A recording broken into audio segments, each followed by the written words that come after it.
Via Feltre, giornata di pioggia, l'abbattimento dei tigli è cominciato.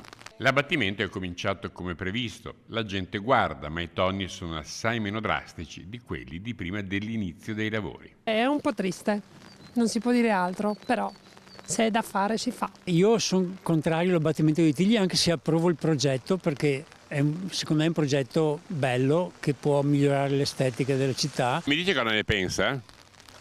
Io ne penso che... non lo so. Non lo so, va bene. Se creano problemi. Stavamo guardando questo sfracello, ma purtroppo non si può fare altrimenti. Il verde è scientificamente provato che rende più vivibile il passeggio, la sosta delle persone nei negozi, negli esercizi.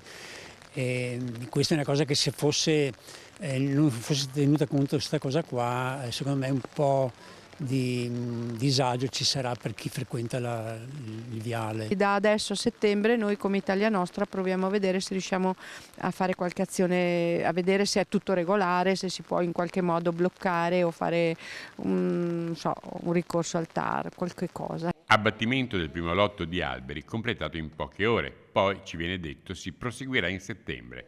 E tra qui e allora Italia Nostra, che attende l'incontro con il sindaco richiesto ieri a Palazzo Rosso, valuta che azioni intraprendere per cercare di salvare le altre 100 piante. Noi abbiamo constatato che sono sani, queste piante sono sane.